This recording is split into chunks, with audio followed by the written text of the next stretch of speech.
My wife emailed, "I'm filing for separation, please respect my privacy." I replied, "Of course." Then I forwarded her message to our mediator, closed our joint credit line, and removed her as my emergency contact at work.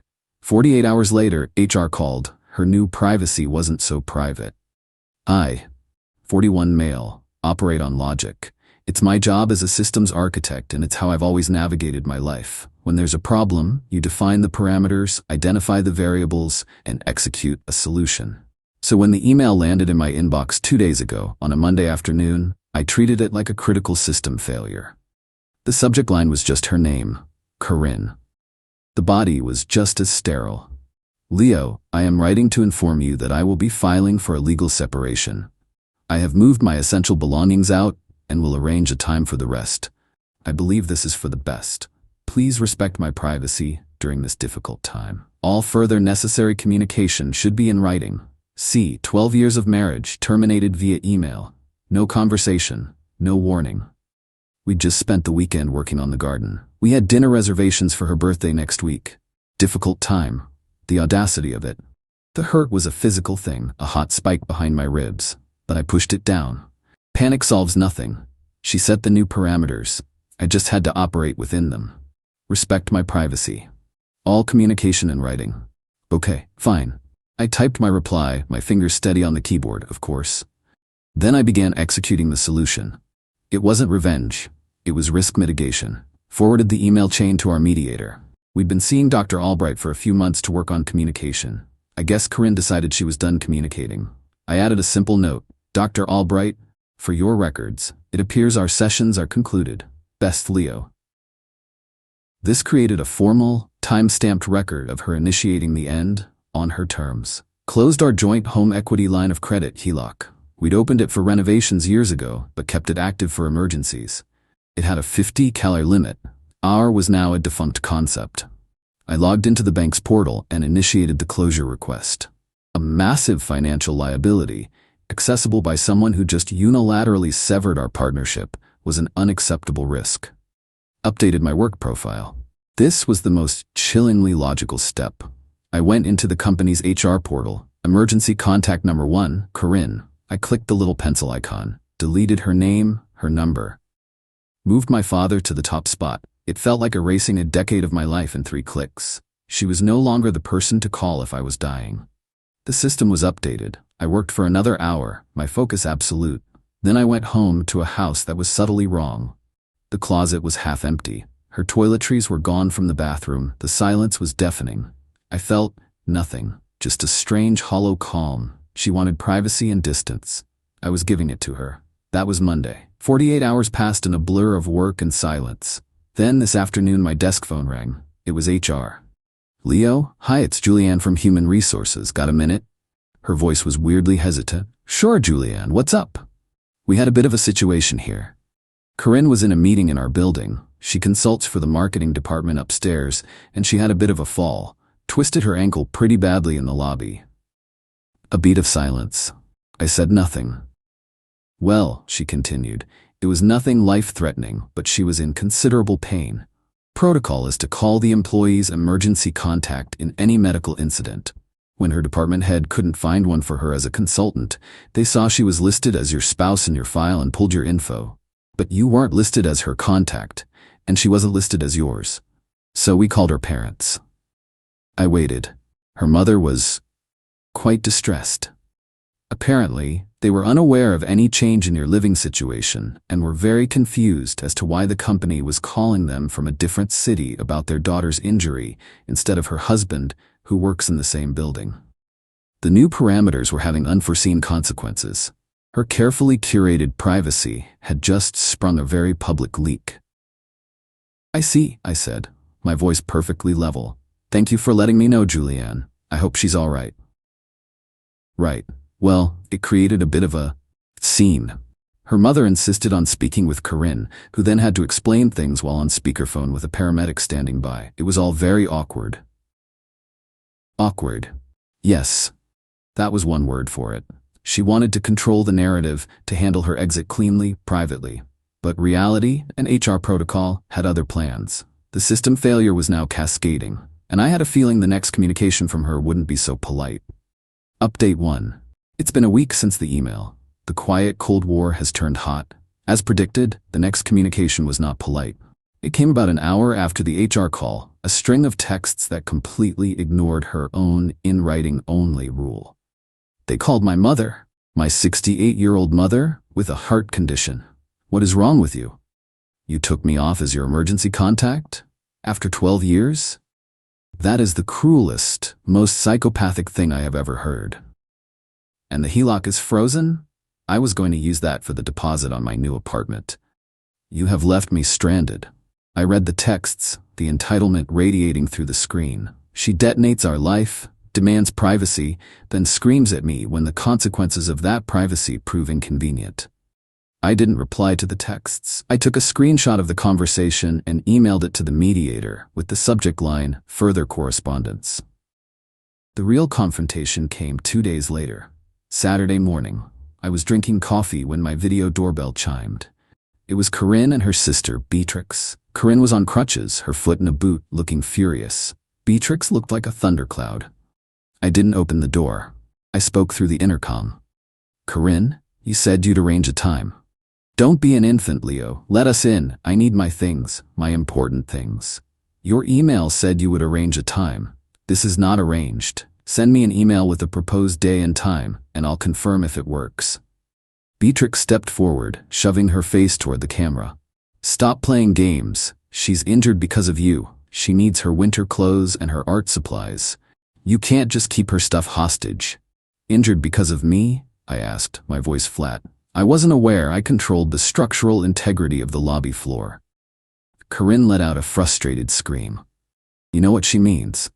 If you hadn't been so petty and changed the contact info, none of this would have happened. It was the stress."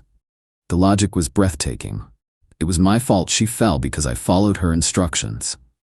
"Send me an email," I repeated and ended the call. They banged on the door for another 5 minutes before leaving. An hour later, I got an email.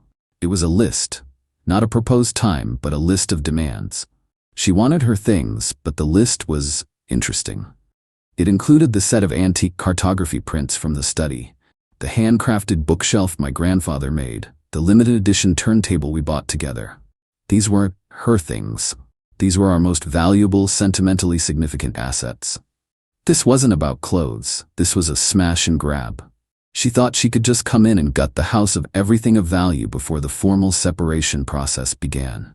I replied, "Corinne, thank you for the list. I am available next Saturday between 10 a.m. and 2 p.m. for you to retrieve your personal belongings, clothing, toiletries, etc. Please be advised that shared assets, including all artwork, furniture, and electronics, will remain in the home pending formal division of property during mediation or legal proceedings.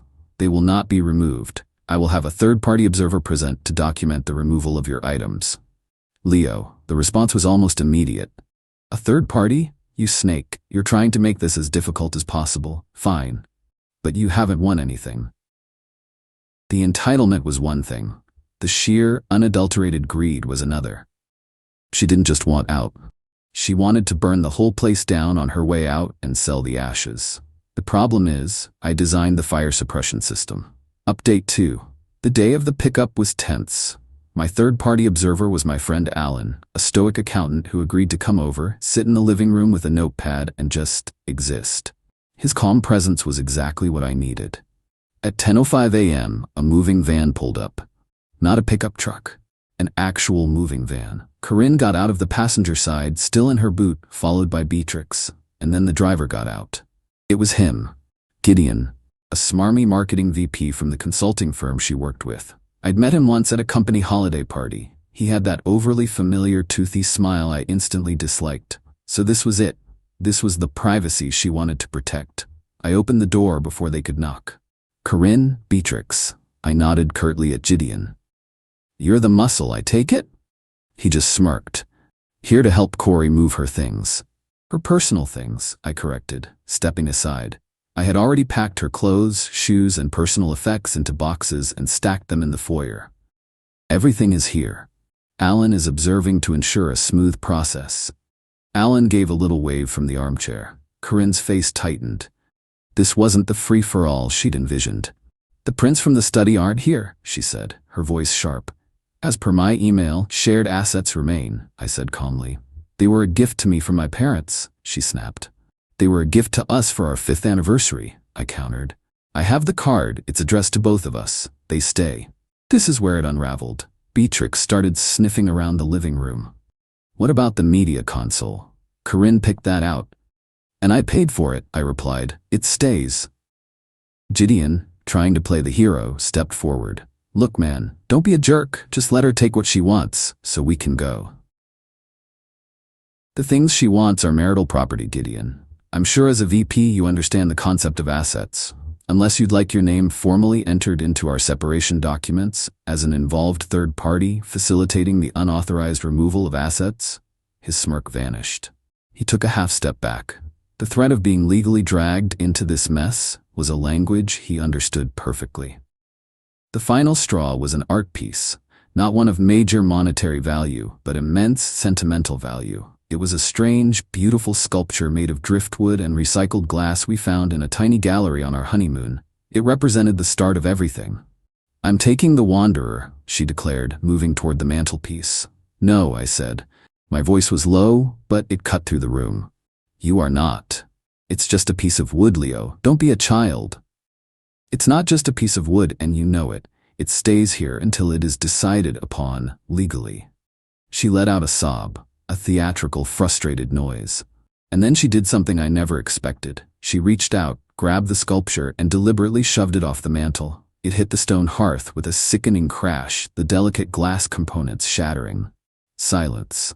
Alan stopped writing and just stared. Beatrix gasped. Gideon looked horrified. Corinne stood there, breathing heavily, a triumphant, ugly look on her face. "There," she said. "Now neither of us can have it." I looked from the broken pieces on the floor to her face. The hurt I'd been suppressing for weeks finally boiled over, but it wasn't hot. It was ice cold. I took out my phone, went to my security camera app, and saved the last 5 minutes of footage from the living room camera. I didn't say a word. I just looked at her. The realization of what she'd just done in front of 2 witnesses and on camera slowly dawned on her face. The triumph was replaced by panic. "Get your boxes," I said, my voice devoid of any emotion, "and get out of my house." They scrambled. The 2 movers Gideon had hired loaded only the boxes from the foyer. They were in and out in 15 minutes. As they left, Beatrix turned back. "I hope you're happy, Leo. You destroyed her." "No," I said, looking at the wreckage of the sculpture on my floor. "She's just showing me who she really is, and I'm finally believing her." Final update. It's been 8 months. The divorce was finalized last week. The war of attrition is over, and the final landscape is not what Corinne or Gideon expected. The destruction of the Wanderer was the turning point. It wasn't about the object's value, it was about the incontrovertible proof of her malice. My lawyer presented the video clip during our first 4-way settlement meeting. Corinne's lawyer went pale. Gideon, who was providing her with financial support and legal funds, was advised to distance himself from the proceedings. The act was so blatantly destructive and vindictive that it poisoned her entire narrative of being a wronged woman seeking a peaceful exit. Here's how the dominoes fell. The assets, her stunt with the sculpture, cost her dearly. The judge in our pretrial hearing called her actions indicative of bad faith. When it came time to divide the assets, my side had all the leverage. She wanted to force a sale of the house.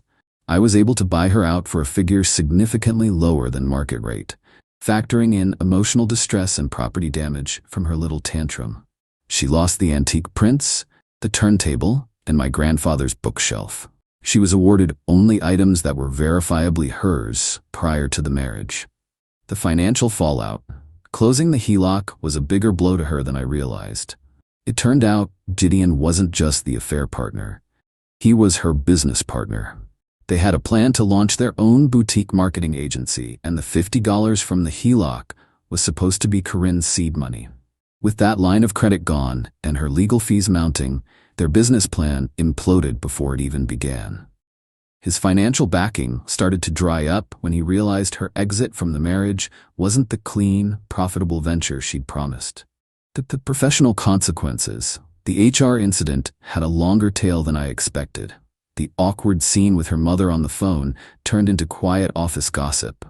Corinne's attempt to keep her affair with a senior VP private failed spectacularly. When details of their disastrous moving day and the destroyed sculpture trickled out through mutual acquaintances, their professional reputations took a hit. They weren't fired, nothing so dramatic, but they were seen as messy, dramatic, and untrustworthy. I heard from a former colleague that Gideon was passed over for a promotion, with the C-suite citing concerns about his judgment. He and Corinne are apparently still together, but living in a small, rented apartment, their grand plans reduced to dust. The final insult. During the final stages, Corinne, desperate, tried to claim long-term significant spousal support.